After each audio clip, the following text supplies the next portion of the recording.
बिस्मिल्लाहिर्रहमानिर्रहीम। अस्सलाम वालेकुम नाज़रीन, आप देख रहे हैं मेरा YouTube channel astrologer Mauzam Khan और मैं हूं मौज़म खान। आज हम एक बड़ा ही इंटरेस्टिंग हॉरोस्कोप लेकर आए हैं जो इस वक्त पाकिस्तान के चीफ जस्टिस बने हैं, यही आफरीदी उनका। जो उनकी नेट पर डेट ऑफ बर्थ है वो है 25 जनवरी 1965। क्या ये जो डेट ऑफ बर्थ है क्या ये ठीक है? और मैंने देखा है कि बहुत सारे लोगों ने इसी डेट पर हॉरोस्कोप बना दिया, लेकिन उन्होंने देखा नहीं कि जो हम डेट ऑफ बर्थ से हॉरोस्कोप बना रहे हैं क्या इस डेट ऑफ बर्थ से आदमी चीफ जस्टिस बन सकता है। तो what is his date of birth, actual date of birth क्या है। हम इसके पहले के आपको दोनों ही जायचे पढ़कर सुनाएंगे कि उनकी एक्चुअल डेट ऑफ बर्थ क्या है और किस तरह वो चीफ जस्टिस बने। तो हम उससे पहले 5 चीज़ें डिस्कस करेंगे। नंबर 1, 23 जनवरी 1965 डेट ऑफ बर्थ ठीक है या 23 जनवरी 1964 डेट ऑफ बर्थ ठीक है? पहला क्वेश्चन। दूसरा ये है कि एक आदमी अगर वकील बनता है तो उसकी जहानत कैसे पढ़ते हैं? थर्ड,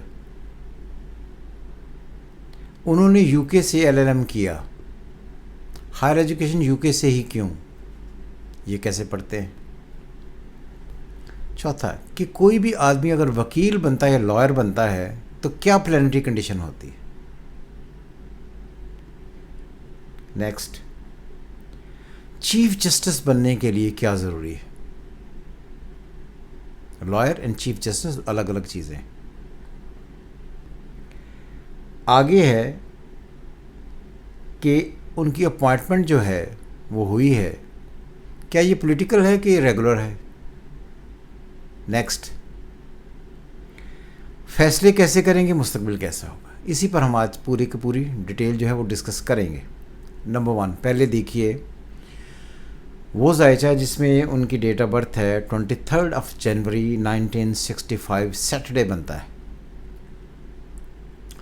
सन इन एक्वेरियस, जिसका लॉर्ड उठकर दूसरे घर में चला गया।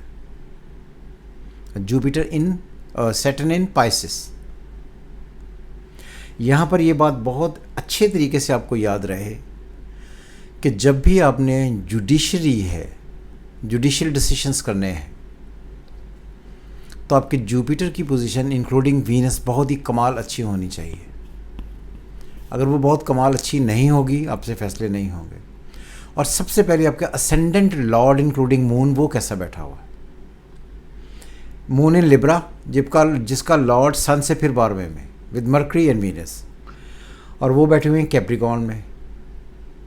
कैप्रिकॉन का जो लॉर्ड है सैटर्न वो बैठा है जुपिटर के घर में। सन इक्वेरियस में बैठा हुआ है और जुपिटर और सन आपस में स्क्वायर में है।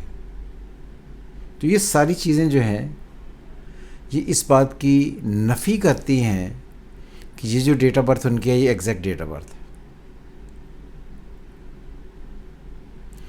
क्योंकि आपको जब भी लॉयर बनना है, आपको जब भी जजमेंट देनी है तो आपका अपना ब्रेन बहुत स्ट्रांग होना चाहिए, आपका 3rd एंड 11th लॉर्ड बहुत स्ट्रांग होना चाहिए, क्योंकि आपने अपनी मेमोरी और जजमेंट के थ्रू रीडिंग देनी है। जजमेंट होती है 3rd हाउस से, मेमोरी होती है 3rd हाउस से, बेसिक मेमोरी। क्योंकि जब भी आप बहुत ज़्यादा पढ़ते हैं तो आपको 3rd हाउस और 5th हाउस का कॉम्बिनेशन चाहिए, तो फिर आप हाईली एजुकेटेड हो जाते हैं। और लंदन जाने के लिए मर्करी जो है उसका स्ट्रांग होना बहुत ज़रूरी है। इनका मर्करी इन कैप्रिकॉर्न है, वीनस इन कैप्रिकॉर्न है, तो वीनस वहाँ पर ज़्यादा स्ट्रांग है, मर्करी इतना स्ट्रांग इस वजह से नहीं है कि सैटर्न जो उसके जब भी एक्सॉल्ट करता है तो वो लिब्रा में आके एक्सॉल्टेशन पकड़ता है। तो लिब्रा का लॉर्ड वीनस है और वीनस जब कैप्रिकॉर्न में जाएगा तो बहुत स्ट्रांग हो जाएगा, हालांकि मर्करी को स्ट्रांग होना चाहिए था। Next horoscope 23 January 1964, Saturn in Aquarius, ascendant Lord ascendant में ही, सन भी वहीं मौजूद है, मार्स एक्सॉल्टेड है वहाँ पर इन एक्वेरियस। और ये जो प्लैनेटरी कंडीशन है ये मून से 10th में है, यानी कि ये आदमी अपनी ज़िंदगी में एक ऐसा शोबा अपनाएगा जिसका डायरेक्टली कंसर्न कंसल्टेशन से होगा, कंसल्टेंसी से होगा, लॉ से होगा, जजमेंट से होगा, कम्युनिकेशन से होगा। आपको याद होगा कि मैंने एक वीडियो बनाई थी कायद आज़म के ऊपर भी, कायद आज़म मोहम्मद जिन्ना। तभी मैंने कहा था कि ये जो उनकी डेट ऑफ बताई जाती है 25 दिसंबर, ये डेट ऑफ बर्थ ठीक नहीं है, और जो उनकी एक्चुअल डेट ऑफ बर्थ है वो हमने आपसे शेयर की थी। अब ये बात गौर से देखिए इस हॉरोस्कोप में कि तीसरे सन से तीसरे और 11वें दोनों के लॉर्ड उठकर आपके असेंडेंट लॉर्ड की तरफ आए हैं। तीसरे का लॉर्ड मार्स है, 11वें का लॉर्ड जो है वो जुपिटर है, जो उठकर फिर 5वें में गया अपने से और फिर उठकर तीसरे में आ गया। तो इसका टोटल कॉम्बिनेशन ये बनता है कि ये एक आदमी एक्सट्रीमली इंटेलिजेंट तो है ही तीसरे और 11वें की वजह से, साथ में असेंडेंट लॉर्ड इन असेंडेंट है, और अपनी ज़िंदगी में Saturn in Aquarius later stages जिसे हम कहते हैं 60 राउंड 60+ के ऊपर से आपको राइज देता है, और वो अपने घर में बैठा हुआ और मून से 10th में बैठा हुआ। तो ये सारी कॉम्बिनेशंस जो हैं ये बताते हैं कि this person is made for law. तो ये उनकी डेट ऑफ बर्थ है। अब आ गया कि इनको ये स्टेटस कैसे मिला। तो एक होता है कि लॉयर हो जाना, जज बन जाना, लेकिन जज बनकर द सुप्रीम लीडर से चूज़ होना, या प्रेसिडेंट ऑफ पाकिस्तान से आप सिलेक्ट हों, तो ये कैसे पढ़ते हैं इसको हम बारी बारी पढ़ेंगे। बहरहाल ये दो कंपैरिजन का था, डेट ऑफ बर्थ का कंपैरिजन। तो जो उनकी डेट ऑफ बर्थ है 25 जनवरी 1964, यही उनकी डेट ऑफ बर्थ है ओरिजिनल, और जो ये जो 25 जनवरी 1965 है, ये डेट ऑफ बर्थ ठीक नहीं है। ये किसी डॉक्टर का हॉरोस्कोप हो सकता है। उसकी वजह ये है कि दोनों benefactor Venus Jupiter including mercury ये आपस में ट्राइन में बैठे हैं, लेकिन बैठे मून से छठे में हैं। तो ये किसी ऐसे बंदे का है जो डॉक्टरी की तो सर्विसेज दे सकता है लेकिन लॉयर नहीं हो सकता। क्लियर, ये फ़र्क हो गया। अब आ गया नेक्स्ट क्वेश्चन, किसी भी एक आदमी की जहानत कैसे पढ़ते हैं कि ये कितना ज़हीन है। सन और मून का जो कॉम्बिनेशन है, सन इज़ आपकी फिजिकल वाइटैलिटी, जो आपके अंदर वाइटैलिटी है उसको बताता है, और आपको ये बताता है कि आप कितनी स्ट्रेंथ लेकर पैदा हुए हैं। लेकिन मून आपकी उस ब्रेन की पावर को बताता है जो आप ट्रिगर करते हैं किसी भी चीज़ को परसीव करने में। इसलिए जब सन और मून का कंपैरिजन किया जाता है तो हमेशा मून पहले पढ़ा जाता है, क्योंकि मून इज़ ब्रेन, और वो जो एनर्जी ट्रिगर करता है उसको पढ़ता है। जो इनकी जेन्युइन डेट ऑफ बर्थ है उनका लॉर्ड अगर आप देखें तो moon is in taurus, taurus का लॉर्ड फिर उनके 11वें घर में, अगर आप रिवर्स पढ़ेंगे तो तीसरे घर में, और तीसरे घर में अब मून से फिर राहु है इन कैंसर, यानी कि असेंडेंट लॉर्ड उठकर तीसरे घर से फिर पहले में आ गया। तो इसका मतलब कि पहले तीसरे का जो पहले तीसरे और 11वें का जो कॉम्बिनेशन बना है, दोनों की तरफ से लॉर्ड उठकर आपको आए हैं। ये आपको मेंटली साइकोलॉजिकली एक्सट्रीम इंटेलिजेंट बनाते हैं, इंक्लूडिंग के सन इन एक्वेरियस है विद सैटर्न। तो ये बात याद रहे कि वो तमाम लोग जो किसी भी तरीके से Saturn in Aquarius, Mercury in Aquarius with good Saturn, moon in Aquarius with good Saturn, sun in Aquarius with good Saturn, ये लेकर पैदा हुए हैं, स्टार है ब्रेन के वाइज, इनकी अकल का कोई लिमिट नहीं है, स्ट्रेंथ है और बढ़ती रहेगी। और ये अगर देखें कि अगर अगला क्वेश्चन है कि तीसरा कि यूके से ही इन्होंने क्यों पढ़ा। मून होता है किसी भी आदमी की जहन में वो ट्रिगर करने के लिए कि नॉलेज ये कहाँ से लेगा, ये इसकी परसेप्शन कहाँ पर।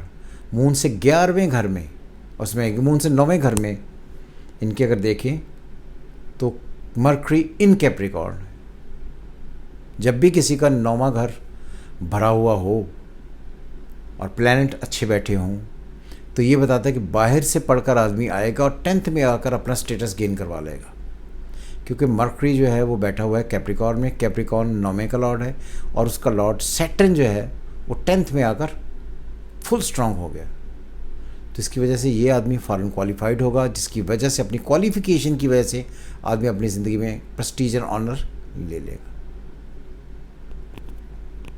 लॉयर बनने के लिए क्या ज़रूरी है? मैंने पहले भी कहा था कि लॉयर बनने के लिए दो चीज़ें, एक मेमोरी बहुत स्ट्रांग होनी चाहिए, एक आपका एक्सप्रेशन बहुत होना चाहिए। मेमोरी के लिए again brain, again moon, again sun, जिनके दोनों के लॉर्ड ही बहुत ही कमाल बैठे हुए हैं, ब्रेन बहुत ही शार्प है, और साथ में एक जज को एक एक्सप्रेशन देना होता है, एक डिसीजन देना होता है। डिसीजन के लिए हमेशा तीसरा घर, कि आपकी मेमोरी रिएक्ट कैसे करती है, तीसरा 11 एक ही तरह है। दोनों के दोनों लॉर्ड बहुत ही कमाल बैठे हुए हैं। जस्टिस बनने के लिए क्या है? जस्टिस एक होती है पॉलिटिकल अपॉइंटमेंट, आप ऊपर आ जाते हैं, और चीफ जस्टिस बनने के लिए आपको एक पॉलिटिकल अपॉइंटमेंट चाहिए और एक्स्ट्राऑर्डिनरी होनी चाहिए। जब भी पॉलिटिक्स का मैं जिक्र करता हूँ, मैं हमेशा कहता हूँ कि Venus should be very strong in politics. अगर आपका वीनस स्ट्रांग है तो कहीं ना कहीं पॉलिटिकल लोगों से आपको फ़ायदा हो जाएगा। और इनका वीनस एग्जॉल्टेड एंड पाइसेस, जो 11वें घर में है मून से, तो इसका मतलब ये हो गया कि इनकी ज़िंदगी में जो इनके होप्स हैं वो पॉलिटिकली पूरी होंगी। और अगर आपको याद हो कि आसिफ अली जरदारी साहब जो हैं, उन्होंने इनको अपॉइंट किया है। छठा, क्या इनकी अपॉइंटमेंट पॉलिटिकल है? फॉर श्योर पॉलिटिकल है, क्योंकि एक ख़ास लिमिट है जजेस की, जिसमें से आप एक आदमी को चूज़ करते हैं। वीनस एग्जॉल्टेड होने की वजह से, एग्जॉल्टेशन में वजह आने की वजह से इनकी ज़िंदगी में पॉलिटिकल रोल बहुत ही प्रोमिनेंट होगा, जिसकी वजह से इनको ज़िंदगी में पॉलिटिकल एडवांटेज होंगे। और वो हुए जो इनके 11वें घर में हैं।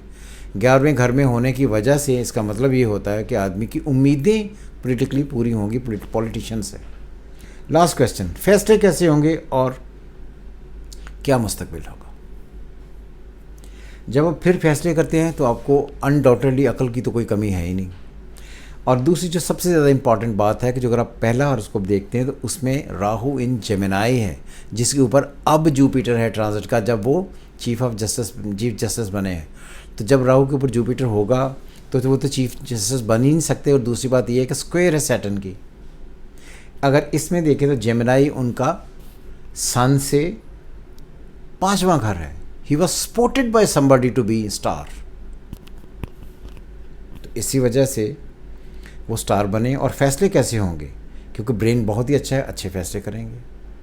सैटर्न इन एक्वेरियस होता है जब भी, तो आदमी अपने बहुत रिस्ट्रिक्ट डिसीजंस नहीं देता, फ्रेंडली डिसीजन देता है। फ्रेंडली से मुराद ये है कि उसे हमेशा ये लगता है कि लोगों को कंप्रोमाइज़ करना चाहिए, लोगों की बेहतरी करनी चाहिए।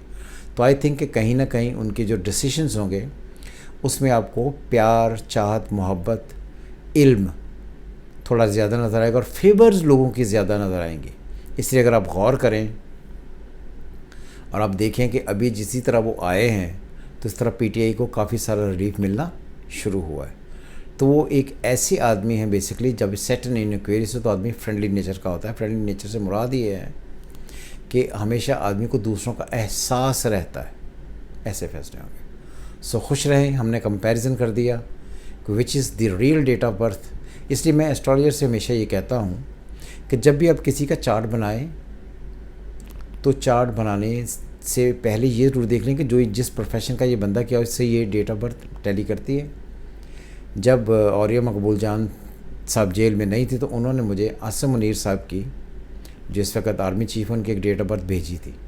तो मैंने उनसे कहा था कि ये जो आप date of birth Asim Munir साहब के में भेज रहे हैं, ये तो किसी सोल्जर का जायचा है ही नहीं।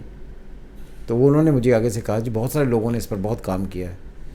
मैं कहा बिल्कुल काम किया गया होगा, लेकिन ये बिल्कुल उनका जायचा नहीं है। सो इसलिए एक एस्ट्रोलॉजर जो है वो अगर पढ़ा लिखा है तो ये सब कुछ पढ़ने की कोशिश करता है और पढ़ लेता है। अपने कमेंट्स हमें सेंड कीजिएगा। खुश रहें। खुदा हाफिज़। पाकिस्तान जिंदाबाद।